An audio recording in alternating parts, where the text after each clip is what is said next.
अच्छे से समझा दो अपने इस बेटे को, ये किस जात का है और इस जात के लोग कैसे रहते हैं। वो तो इंसानियत है, यहाँ तक लेके आ गए। हो गया ना आपका काम, जाइए यहाँ से, जाइए। आनंद, हाँ जा रहे सामान उठाओगे फेंके नाली में? हाँ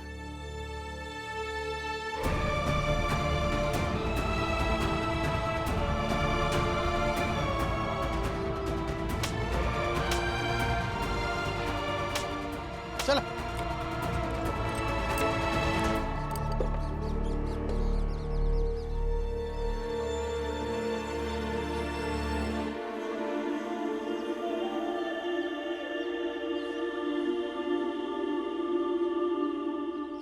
आप भी जाइए।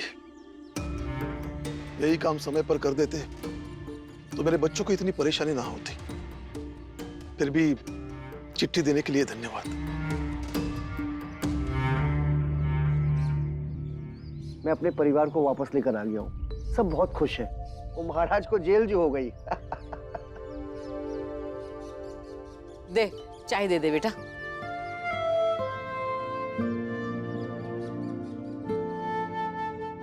दान दीजिए, बदले में स्वर्ग का रास्ता हम दिखाएंगे। दान दीजिए। बाबा, संसार में बहुत कष्ट है, स्वर्ग का मार्ग प्रशस्त कीजिए बाबा, ताकि कम से कम मरने के बाद तो हमें सुकून मिल सके। अवश्य बच्चा, अवश्य। यही दिक्कत है यहाँ कि एक महाराज गए नहीं, दूसरे बाबा आकर खड़े हो गए। अब ये दुकान खोलेंगे अपनी यहाँ। आखिर फायदा क्या हुआ भीम की लड़ाई का? रुकिए बाबा, रुकिए रुकिए। बाबा एक बात बताइए, इस भस्म का स्वर्ग से क्या संबंध है? मूर्ख, आस्था पर प्रश्न नहीं करते। बिल्कुल ऐसे ही कि आस्था पर प्रश्न नहीं करते कह कहकर एक महाराज हमें बेवकूफ बनाता रहा, लेकिन अब हम बेवकूफ नहीं बनेंगे। आप सिर्फ इतना बता दीजिए कि इस भस्म का स्वर्ग से क्या संबंध है, फिर हम भी दान देकर स्वर्ग पालेंगे। माला, ये फायदा हुआ भीम की लड़ाई का। भीम असफल नहीं हुआ, बल्कि ये लोग जो सवाल कर रहे हैं, ये हिम्मत इन्हें भीम से मिली। आप दोनों को ईश्वर में आस्था नहीं है तो ना सही, लेकिन जिनको है उनकी आस्था का अपमान करने का आपको कोई अधिकार नहीं। पाखंड के पक्ष में और विपक्ष में लोग बंटते रहेंगे, उनको उनका काम करने दो, हम हमारा काम करेंगे। चाय पी लो।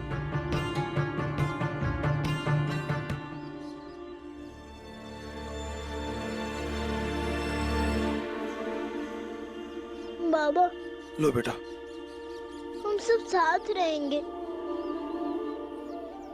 इसलिए तो तुम सबको यहाँ बुलाया है, ताकि तुम ये जगह देख लो और फिर बाकी सब भी आ जाएंगे। नहीं, ये लोग कोरेगांव रहने के लिए नहीं आएंगे। नहीं आएंगे मतलब? बस नहीं आएंगे, ये लोग सातारा में ही ठीक है। फिर आप भी सातारा चलिए बाबा। ये क्या बात हुई? आप काम के नाम पर यहाँ कोरेगांव आ गए, बेटा कह रहा है सातारा चलिए। कुछ भी हो, यहाँ भावुकता का खेल शुरू हो जाता है। कुछ भी हो मतलब? ये कुछ भी नहीं हो रहा है। आपको नहीं पता होगा लेकिन हम जानते हैं, ये जो मेरा भाई भीम है ना, इसने छोटी सी उम्र में बड़ी बड़ी लड़ाइयाँ लड़ी है, और हमने कभी उसे इस तरह से रोते हुए नहीं देखा है जैसे आज देख रहा हूँ। इसलिए ये कोई छोटी बात नहीं है। इसलिए कहती हूँ कि पहले ही अपनी जात की अवस्था और स्थिति स्वीकार कर लेते ना, तो आज कम तकलीफ होती। वो बैलगाड़ी वाला भी यही कह रहा था ना। जीजाबाई, तो तुम में और उस बैलगाड़ी वाले में क्या फर्क रह गए? हम सातारा नहीं जा रहे, विश्वास करो। लो बेटा, दूध भी ले।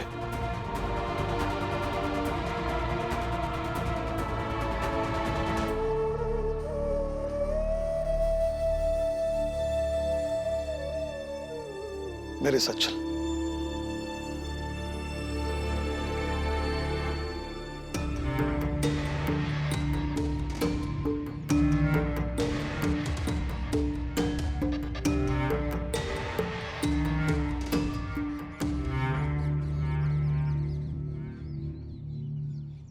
भीम बेटा,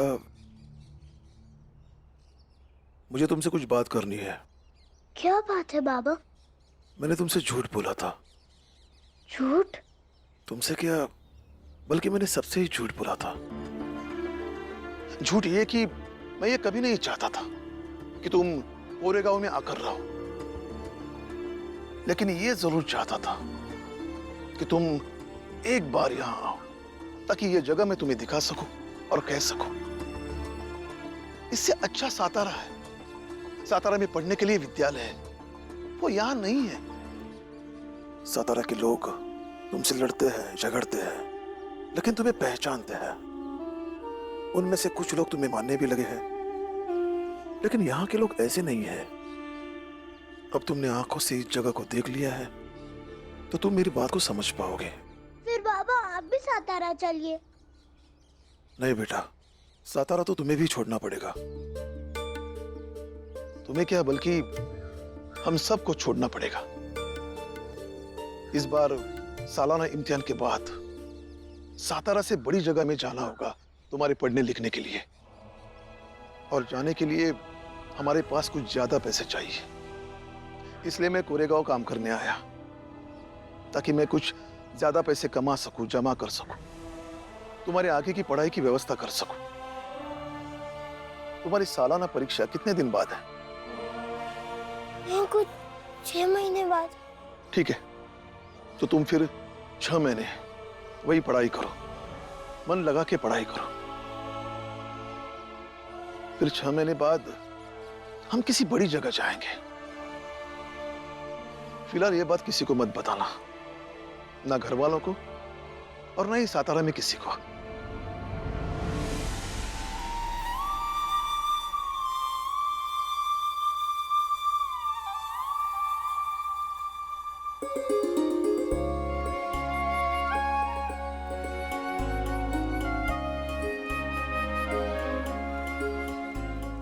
हो दिए पुरंजन भाऊ?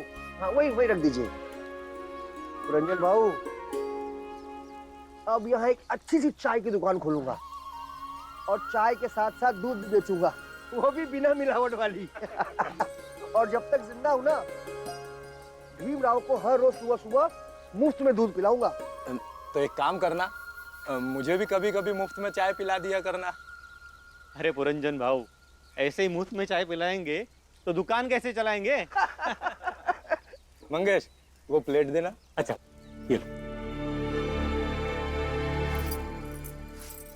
मुझे तो कुछ समझ में ही नहीं आता है। पहले कहते हैं कोरेगांव आएंगे, फिर कहते हैं नहीं आएंगे। अब दोनों बाप बेटे कहीं बात करने चले गए, काम पर भी जाना है। रामजी भाव, रामजी भाव।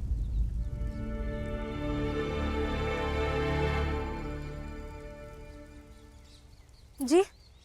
सेठ जी ने कहा है कि राम जी से कहना कि भीम को साथ में लेते आए।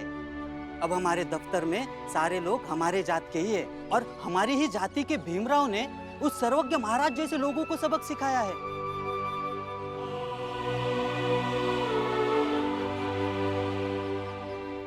रामजी भाऊ, अब दफ्तर के सारे लोग एक बार भीमराव से मिलना चाहते हैं। हाँ, हम आते हैं। और हाँ, सेठ जी ने कहा है कि आज सब लोग मिलकर खाना बनाएंगे और वहाँ खाएंगे भी, साथ में नाच गाना भी होगा, जश्न होगा।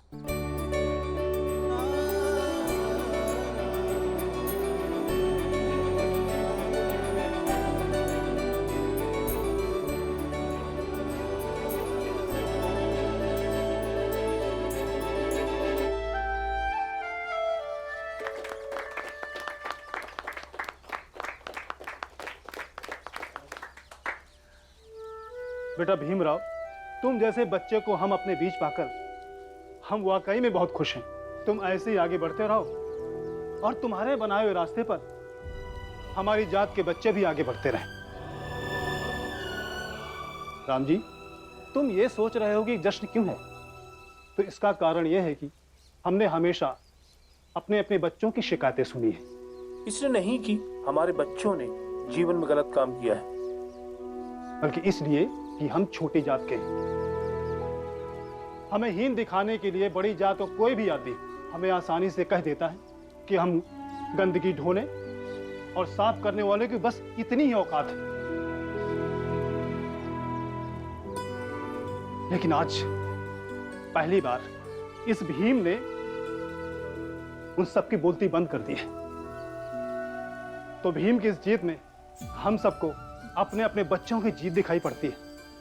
इसलिए हम भीम के साथ ये जश्न मनाना चाहते थे। और हम भीम का सम्मान करना चाहते हैं ताकि हम दबे कुचले लोगों की ताकत इसमें मिल जाए और भीम और आगे बढ़ता रहे। और आगे बढ़ता सही सही कह रहे, सही कह रहे। नहीं, ये सही नहीं है। आप सबके सामने मैं कुछ भी बोलने के लिए बहुत छोटा हूँ, लेकिन इतना अवश्य कहूँगा कि शिक्षा के बदौलत आप सब भी अपने बच्चों को वैसा बना सकते हैं जैसा आप सोचते हैं। और एक व्यक्ति के पढ़ने से हमारी जात या समाज आगे नहीं बढ़ेगा। उसके लिए सबसे पहले हम सबको ये हीन भावना अपने अपने हृदय से निकालनी होगी कि हम सब छोटी जाति के हैं। हमें ये मानना होगा कि हम सब एक हैं, बराबर होने का हक है हमें। लेकिन ये सब इतना आसान नहीं है भीमराव।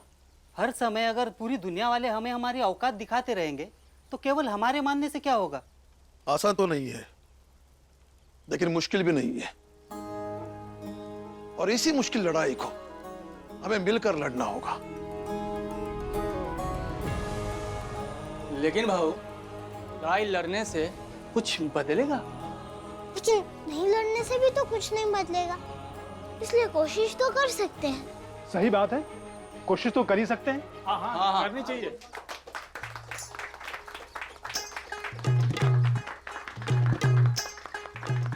चलो बजाओ।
राम जी, पहले तो मैं तुम्हें ही भेजने वाला था, लेकिन तुम्हारे बच्चे आए हैं, इसलिए तुम उनके साथ रहो। मैं खुद चला जाता हूँ। आज शाम की रेलगाड़ी से निकल जाऊंगा। 1 सप्ताह तक मेरी अनुपस्थिति में सब काम संभाल लेना। सेठ जी, मैं चला जाता हूँ। लेकिन तुम्हारे बच्चे आए हैं। मैं इन्हें अपने साथ स्टेशन ले जाऊंगा, वहां से वो लोग सातारा चले जाएंगे। और आपने मुझे जो काम सौंपा था वो काम तो हो गया, आप उसकी चिंता मत कीजिए। पक्का ना? जी सेठ जी। तो ठीक है, अभी निकल जाओ। जी सेठ जी। भीम, चलो बेटा।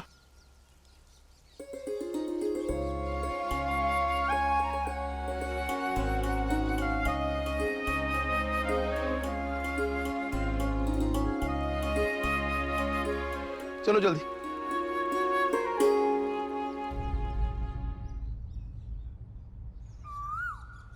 रुको।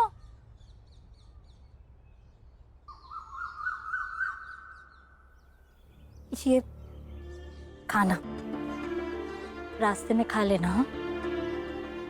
वैसे 2-4 दिन और रुक जाते तो अच्छा होता।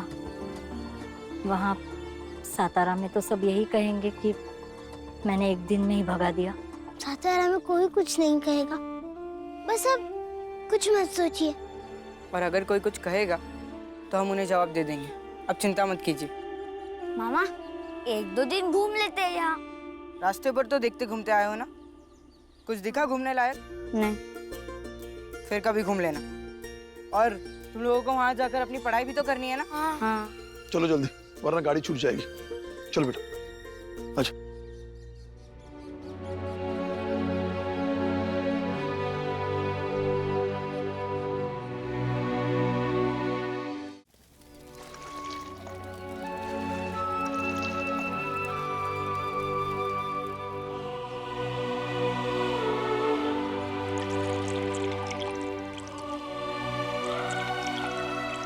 ये अच्छा हुआ। आज तो मुफ्त की चाय दे रहा है। अरे मुफ्त की, हाँ। हेलो भाऊ, गर्मा गर्म चाय। अरे वाह वाह, क्या बात है मंगेश भाई। ये अच्छा हुआ कि अब दोनों भाई मिलकर चाय की दुकान चलाएंगे। ये ज्यादा सही रहेगा। अरे इस नई दुकान की चाय हमें भी पिला दो। सेठ जी आप आ गए? नमस्कार। नमस्कार नमस्कार। हाँ भैया आ गए, कल रात को ही आए हैं। अभी पिलाता हूँ गर्मा गर्म चाय। और आप सब कैसे हैं? अच्छे हैं सेठ जी। हेलो सेठ जी, अदरक वाली गर्मा गर्म चाय। सेठ जी आप बंबई से वापस आ गए, अब ध्रुव को लेकर नहीं आए? सेठ जी, मैंने सोचा मैं भी ध्रुव को मिल लूं। क्या हुआ, ध्रुव नहीं आया? तुम दोनों को क्या लगता है क्या हुआ होगा? अरे हुआ क्या होगा? सेठ जी के और इनके बेटे के तो रिश्ते भीमराव के कारण पहले से ही खराब थे। गए होंगे बेटे को लाने, चल बेटा गांव चलते हैं, दुत्कार के भगा दिया होगा उसने। पंडित जी आप चुप ही रहिए, जब भी मुंह खोलते आग ही तो उगलते हैं आप। सेठ जी बताइए ना क्या हुआ? मैं बताता हूँ।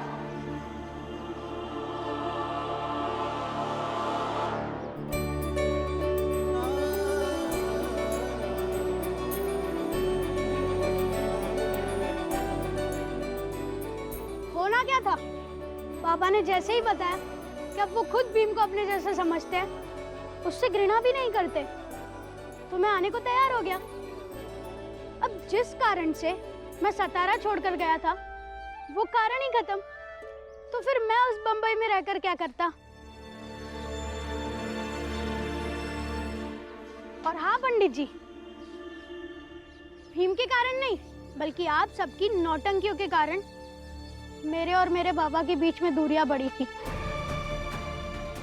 लेकिन आप सबकी तो वही पुरानी आदत है ना, अपनी गलतियों को भीमराव के सर पे डालने की।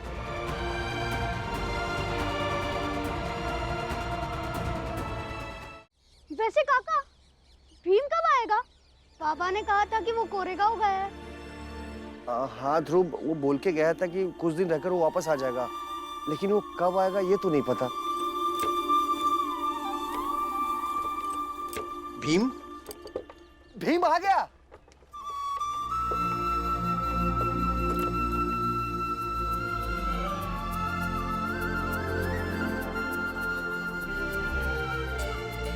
भीम, ध्रुव,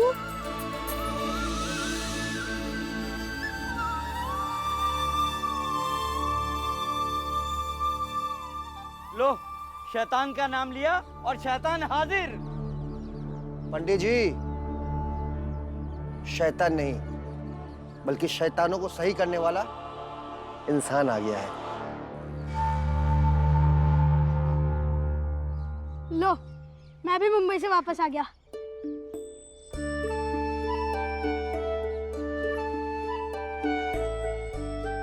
कैसा है तू? मैं अच्छा हूँ, तू कैसा है? मैं भी ठीक हूँ। भीम, वो देख,